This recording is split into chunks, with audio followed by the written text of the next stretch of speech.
Hola, soy el tanatólogo José Luis González y este espacio es creado para que ustedes tengan ese acompañamiento de esas historias que van desde el alma, de persona a persona, de cómo han ido superando una pérdida. Y este es hoy, en nuestra primera entrevista, en nuestro primer episodio, vamos a tener una persona muy reconocida aquí, el doctor Raúl Cabañas. Él hace ya más de 25 años ha entrado en el proceso de la sensibilización de la tanatología y qué mejor que él nos ayude en este proyecto dando la apertura y ver la historia del alma que él va a contar para aquí. No, pues bienvenido, Doc. Nos da un gusto totalmente a que usted pues sea la persona que me dé esa patadita dentro de este proyecto y sobre todo en un proyecto que queremos impactar a muchas personas que están viviendo un proceso doloroso en una de sus pérdidas y sobre todo que en este tipo de historias que van hacia el alma, pues encuentren una herramienta y un acompañamiento para su proceso. Doc, pues me gustaría saber y que usted nos comentara un poquito, pues, quién es, ¿no? Bueno, primeramente, pues muchas gracias, José Luis. Te agradezco enormemente la oportunidad de estar contigo. Yo soy el doctor Raúl Martín Cabañas, soy de un estado por ahí de Tabasco, pero aquí tengo 45 años de estar viviendo aquí en Sonora. Aquí me casé, tengo 2 hijas, tengo 4 nietos y aquí me quedé, aquí estoy hecho al lugar, ¿no? Vine desde mi internado. Me tocó empezar a hacer el internado, luego el servicio, hice la especialidad en anestesia. Como anestesiólogo, no tienes la oportunidad de tratar al enfermo. Lo ve el cirujano, lo ve el ortopedista. El anestesiólogo solamente lo vemos en el momento de la cirugía. Y la gente le tiene mucho miedo al anestesiólogo, a la anestesia. Entonces yo sentía que algo faltaba en mi carrera, en mi especialidad. Y entonces fue cuando decidí, entonces aceptado para hacer algología, clínica del dolor con cuidados paliativos en México. Doc, ¿y cómo empezó esa sensibilidad en el proceso tanatológico? Bueno, debo decirte, y modestia aparte, lo digo con de veras, con mucha modestia. A mí siempre me ha llamado la atención interior del alma, de la persona que sufre, no nada más darle una receta, sino también darle una palabra, darle una esperanza, hacer algo por la persona. Y cuando yo estaba haciendo anestesia, decía, bueno, yo no voy a tener consultorio. Entonces, ¿cómo voy a ver a los pacientes?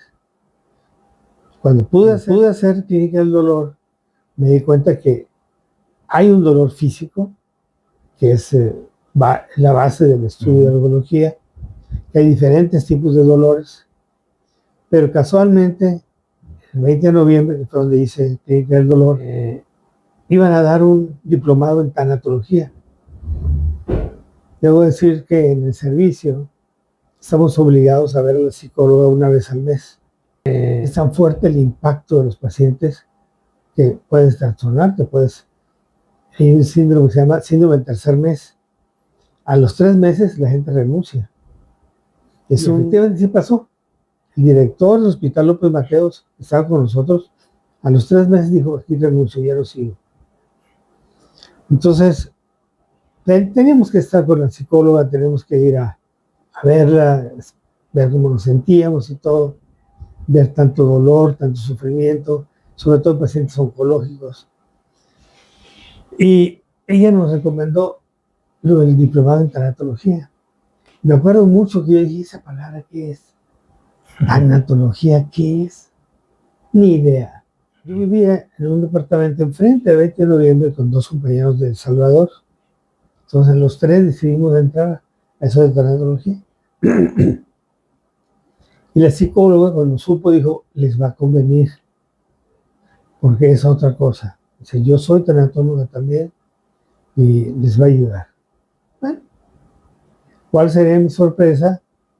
Que realmente la tanatología me cambió mi vida.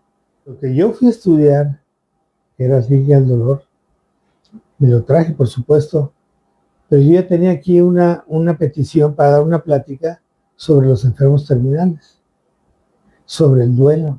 Y así fue como empezó esta historia de tanatología. Entonces, con el paso de los años, ya son 23 años, la gente me conoce como el tanatólogo, más que como el algólogo o el anestesiólogo, ¿no? Claro. Me conocen más por tanatología.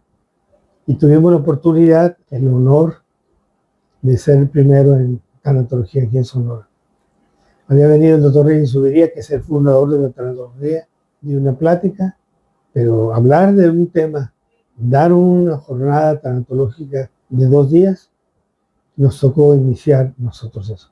Y en el consultorio me atreví a poner consulta tanatológica. Okay. Entonces empecé, la gente no sabía de qué se trataba, pero yo empecé con mucha fe, mucha esperanza, y ahorita, pues gracias a Dios, 23 años después, ya la gente por lo menos sabe o atiende que existen personas que son tanatólogos. Doc, y hablando de la fundación de la cual usted fue cofundador y presidente, sigue siendo de APATS, ¿cómo se le dio esa ilusión y esa esperanza de hacer esa organización? La verdad yo no sabía que eso tenía que ser. El doctor Demar, que era el presidente de la Asociación Internacional contra el Suicidio, tenía una rama que se llamaba la tanatología, pero no estaba abierta, no estaba hecha, no había quién. Entonces el doctor Demar le encarga a Reyes Subiría que abra el área tanatológica. Por eso en México y en América Latina, el padre de la tanatología fue el doctor Luis Alfonso Reyes Subiría. Él y otros 7 médicos, psicólogos, sacerdotes, que estuvieron durante 3 años reuniéndose los viernes o los sábados en su casa para poner los lineamientos tanatológicos. Tanatológicos. ¿Y por qué lo señalo? Porque no es psicológico, que es muy común confundir. Pero el psicólogo, con todo respeto, es la persona, es la carrera, psicología, pero no lleva nunca tanatología en la carrera. A mí me tocó aquí en varias universidades privadas dar la materia a psicólogos. Entonces el doctor Reyes Subiría nos dijo, necesitan hacer un grupo que se prepare con lo básico. Ahí me tienes recorriendo, jalando amigos que quisieran participar. Entonces yo junté a esas personas y me dijo el doctor Reyes, necesita hacer una asociación, tiene que organizarse. De ahí tuvimos que hacerlo. Para tener una representatividad legal y manifiesta del trabajo que estamos haciendo. Sí. No, Doc, también hablando de las personas que no saben qué es tanatología y están pasando por un proceso doloroso de alguna pérdida, ¿cómo explicaría usted tanatología, Doc? Bueno, de 2 maneras. La primera es, si desglosamos la palabra tanatología, viene del griego thanatos, que significa muerte, y logos, estudio, tratado o sentido. A mí me gusta más la palabra sentido, usarlo. Entonces, el sentido de la muerte, podría decir. Otra gente dice, es el estudio de la muerte. Sí, pero en tanatología hablamos con las personas vivas, hablamos de vida. No hablamos de la muerte para saber la técnica forense, por ejemplo. Entonces, eso se vino a cambiar y ahora es una disciplina del área de la salud, poco conocida, por supuesto. Estamos en pañales todavía. Pero la tanatología sí es una disciplina del área de la salud que se requiere tener y que estudia el fenómeno que tiene la persona cuando se enfrenta a los 2 dolores más grandes que tiene el ser humano. El de la muerte, su muerte, y el de la desesperanza. Cuando se enfrenta a la muerte, estamos hablando de que hablamos por el enfermo terminal, pacientes que tienen proceso de cáncer, pacientes que les hacen todo lo posible para salvarlos y de repente le dicen, pues ya no hay más. lléveselo a su casa. Ahí el tanatólogo tiene que estar presente. Hay mucho que por hacer, pero no por hacer para curarlo, como me decía mi hija, que es psicóloga. Papá, pero es que todos tus pacientes se te mueren.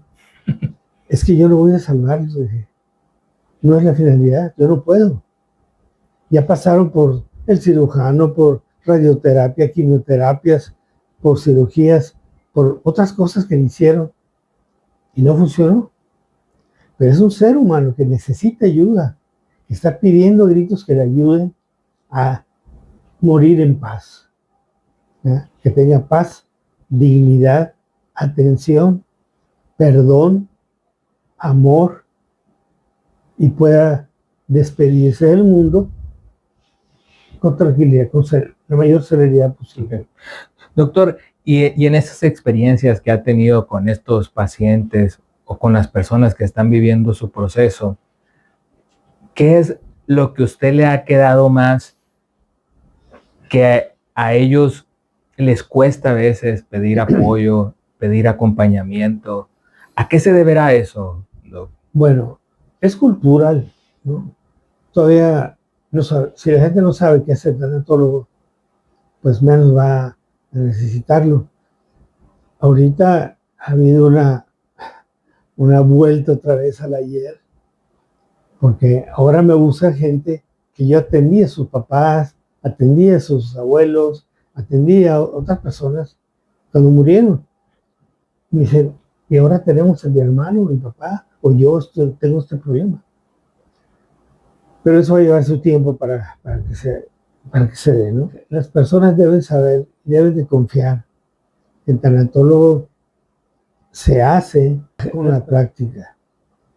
Una de las cosas que queda muy claro, venía recordando ahorita que venía para acá, mi primer frustración que tuve como tanatólogo. Yo acabo de llegar de regreso de México y me habla un médico, amigo mío. Me dice, ¿sabes que tengo un tío que está muy mal? Quiere que lo veas. Le dije, dame chance, me voy a bañar, me cambio, como, y luego voy. Dije, eso era como las 2 de la tarde. A las 6 dije, voy para allá. No, me dijo, ya murió. ¿Qué te deja eso? El ser humano, el enfermo terminal, cuando te quiere ver y te pide ir, debes de ir. Porque puede que no lo alcances. Y no supiste qué quería decirte, o qué te quería encomendar, o de qué manera podías ayudar. Porque esa ayuda es relativa. Esa ayuda es relativa. En una ocasión que yo fui a ver a una paciente en la noche y la señora me agarró del cuello, me jaló y me decía, me voy a morir. Me voy a morir. Es la primera vez que la veía. ¿Cómo le digo que estaba en fase terminal agónica? Y le dije al doctor, ¿qué hace usted con esa gente que no podemos establecer círculos de amor, no podemos despedirnos? Ya no hay tiempo. Mueren ese día. Dice, les ofrezco una oración. Es lo que él hacía. Entonces yo recordé que tenía un librito que compré tirado literalmente el 20 de noviembre. O sea, muchos libros en el suelo por 5 o 10 pesos. Y siempre he traído ese libro. Siempre. 23 años está conmigo. Todo rayoteado. Pero vienen oraciones, decretos, palabras para el enfermo, para la familia. Entonces yo les pido permiso de leerles algo de eso. Y se los leo, ¿no? Bien. Sí. Doc, en la cuestión personal de su propia historia, ¿usted ha pasado algún duelo o una pérdida? Bueno, sí he tenido. Mis duelos más cercanos son mis papás, son mis padres. Mi padre, Pedro Samuel Martín Corral, murió de 61 años por una contaminación quirúrgica. Le operaron de la vesícula y algo que nunca se supo, ni nadie aquí de los grandes cirujanos me supo contestar, qué fue lo que pasó. Entonces, mi papá a las 48 horas de cirugía murió. Entonces, eso fue mi primer duelo, mi papá. Ya 36 años tiene, va a cumplir. Y mi madre, que va a cumplir 6 años en diciembre 16, ya falleció por complicaciones también de la edad y de un imposible derrame cerebral que no fue atendido. Y cuando estuvo en su lecho ya final, postrada en un hospital, yo le veía que tenía dolor. Entonces quise sugerirle con pincitas a la doctora encargada pues que podríamos hacer un manejo del dolor.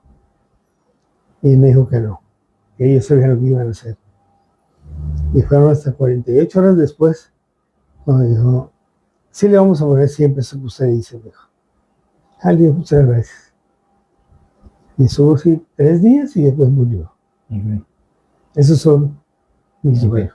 Doc, y si usted me lo permite, ¿qué emoción o cuáles fueron sus sentimientos cuando sus padres murieron? ¿Qué sintió como persona ese momento? ¿Qué es lo que sintió usted? Entonces, frustrado. No estaba en el marco de referencia al peligro que mi padre muriera con una complicación de esas.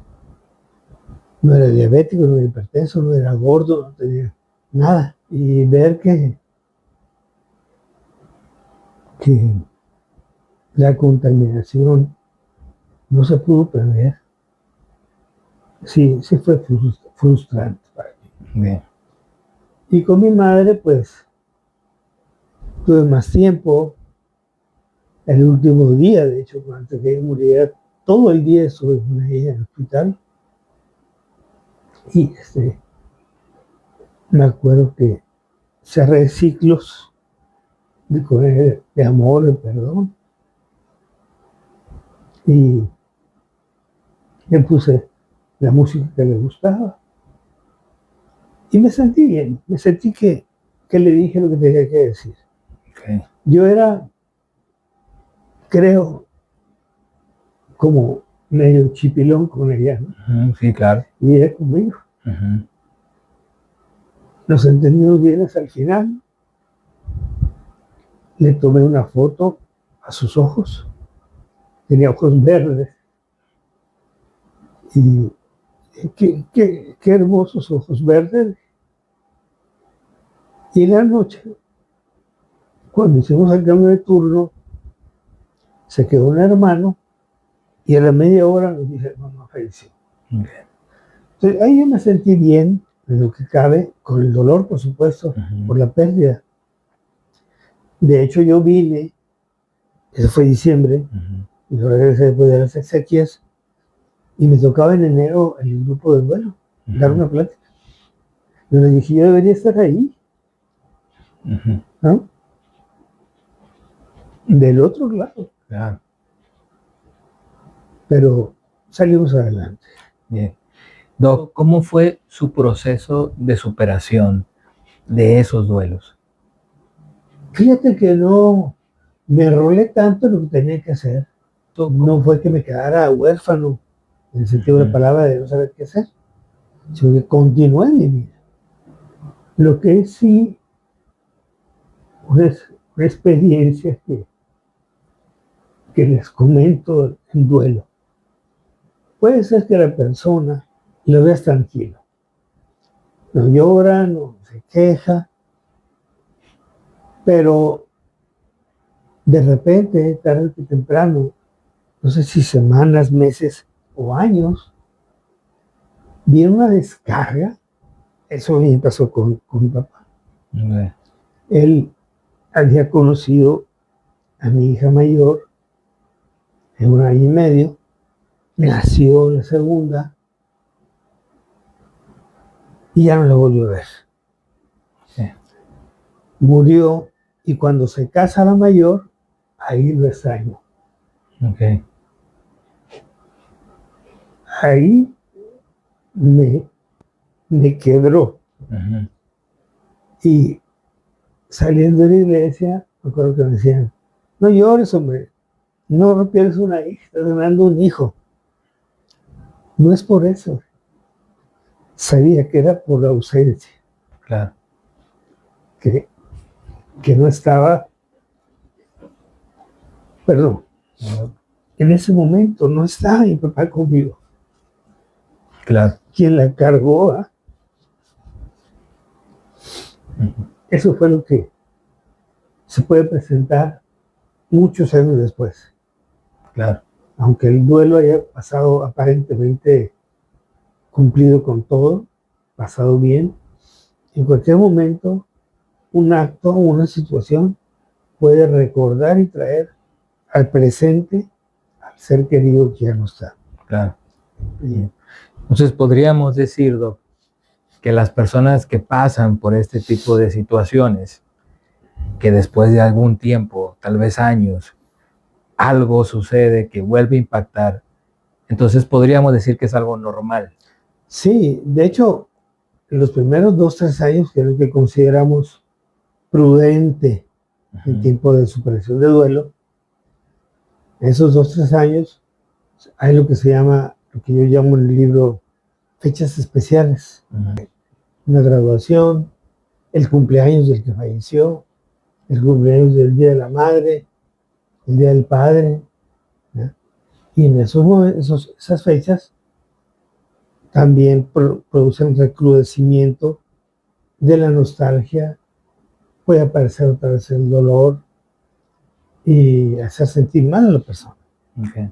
Entonces, deben de saber que eso es parte normal del Sí, porque en ocasiones me ha tocado conocer a pacientes y estar con personas de que creen que esto no es normal, ¿no? Y que están pasando con un dolor muy fuerte y sus sentimientos de tristeza, dolor, coraje. E incluso me han comentado, oye, yo pensé que ya lo había superado y ahora después de años resulta que me siento todavía mal. y siento que voy para atrás. Siento que voy para atrás. ¿No? Ese es un dicho falso, pero es un dicho muy común. Per se, simplemente por el tiempo, nunca vamos para atrás. Siempre la vida va para adelante. La sensación de ir para atrás se tiene porque se siente otra vez voluble, se siente adolorido, se sienten nostálgicos. Y yo ya había pasado por eso.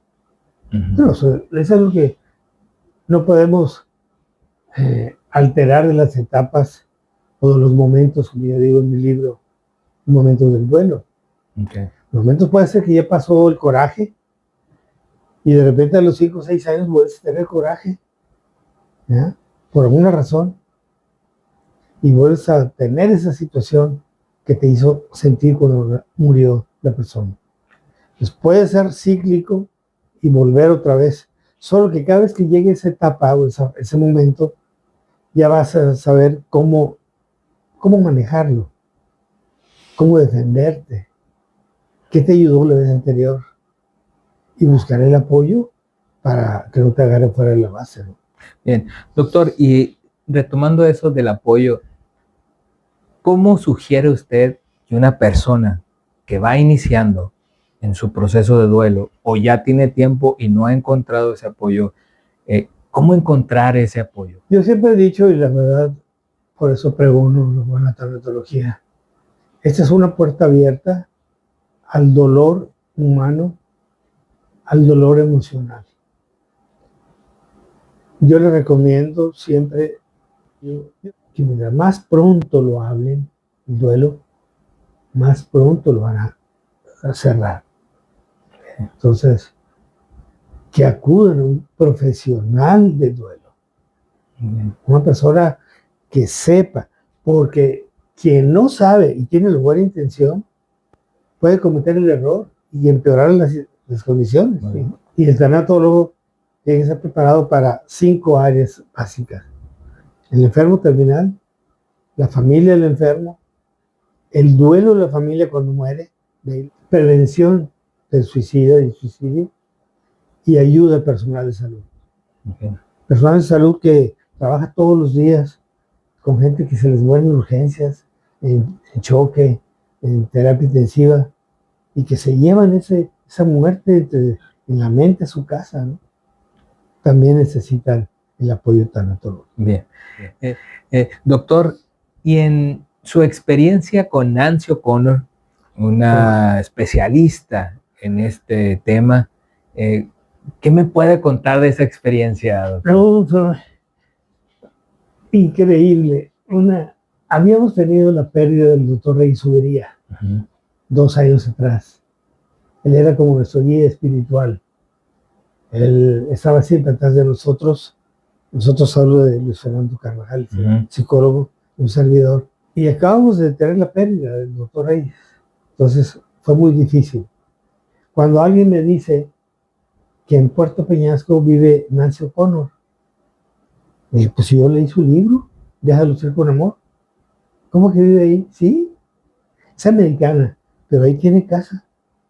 Y así fue. Entonces, estructuré un curso de tanatología, lo hicimos y le dije a la persona que por favor le dijera a ella que queríamos que fuera a darnos una charla y conocerla. Y así la conocimos. Y hicimos clic. Ella nos quiso mucho. Yo tuve la fortuna de hacer un libro con ella,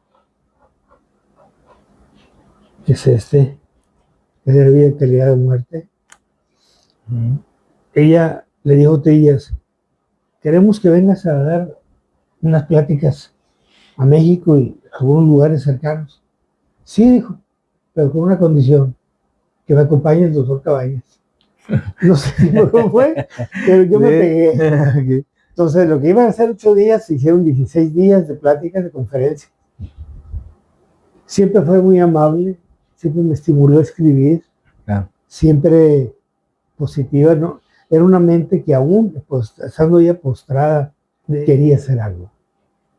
Siempre quería hacer algo. No dejaba de querer escribir, tenía una idea, tenía un curso en mente, quería hacer algo. Fue una persona muy dinámica, muy positiva. En nuestras vidas se metió mucho, mi esposa mía, mis hijas. A mí me tomó como un cuarto hijo. Así me lo puso en un libro. Y nos enseñó a tener fe, a luchar. Entonces, era una persona muy sabia, con mucha sabiduría. Bien. Doctor, y de sus libros, ¿qué lo inspiró a escribir? ¿Qué lo animó? Pues yo, la verdad te voy a decir, nosotros hicimos el primer grupo de duelo en el Hospital del Iste, luego lo pasamos a Chávez. Y estando ahí, una gran amiga, Carito, psicóloga, me dijo, ¿por qué no le damos una información a las personas que vienen al grupo? Entonces hicimos un tríptico, José Luis. Un tríptico. Tanatología es esto, buscamos el apoyo para esto, queremos que usted se sienta cómodo con su grupo, venga los martes o los jueves, de fecha. Y entonces empezamos a tener gente y estábamos trabajando con ella. El tríptico se convirtió en cuadríptico, luego quintíptico, y llegó hasta 43, no sé cómo se diga, 43 páginas fotocopiadas que yo grapaba y se lo daba a la persona que llegaba. Y alguien me dijo, ¿por qué no haces un libro? Claro. Entonces, así salió este primer ejemplar de la guía emergente de apoyo para personas en duelo. Tomamos el nombre, Carito y yo, de un trabajo. Nos lo fusilamos por allá. Muy bien. Parecido, decía. Era una guía. Queríamos tener una guía emergente, rápida. Y está hecho aquí a colores y todo.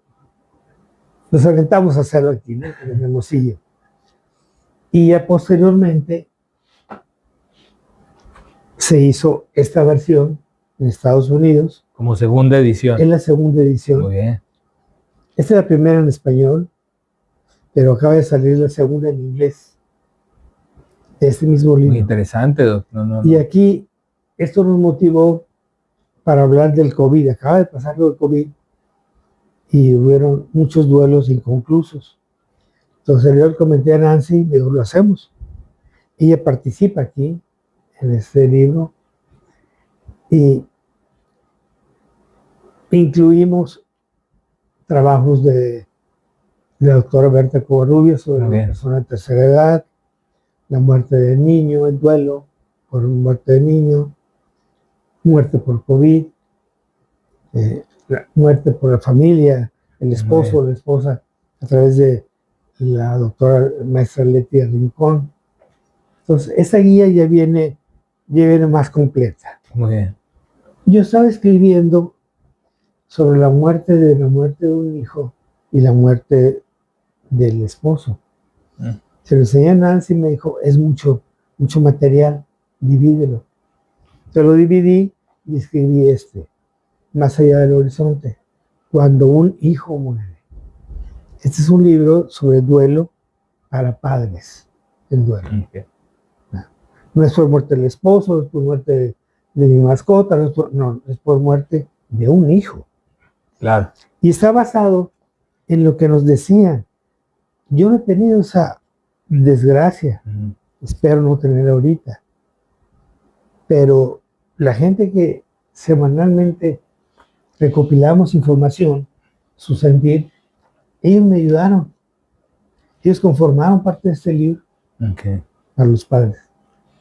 Y por último, como te digo, pues fue que cuando hicimos ese paseo por México, dijo Trillas, ¿por qué no hacer un libro juntos?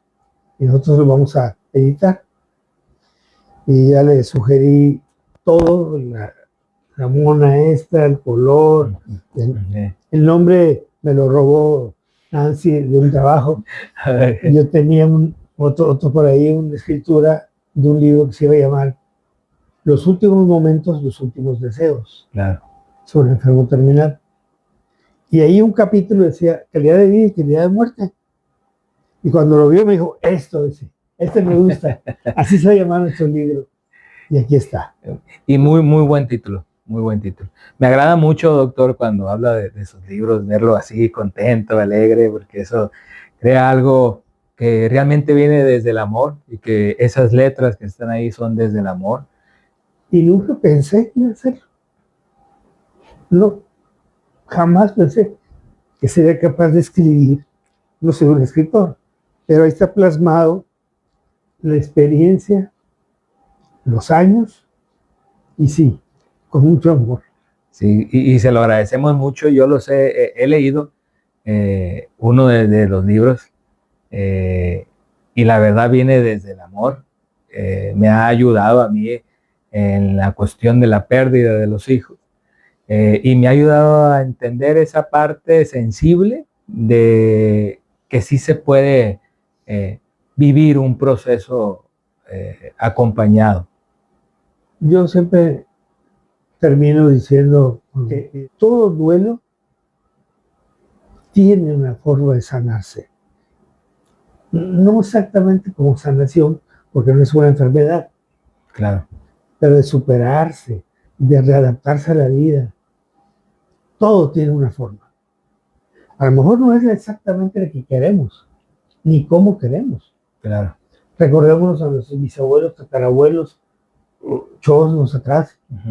¿Cómo la ciencia no había ni médicos, menos psicólogos, menos tanatólogos? Y tenían 11, 12, 13 hijos. Y se les morían hijos. ¿Y cómo vivieron? No sé.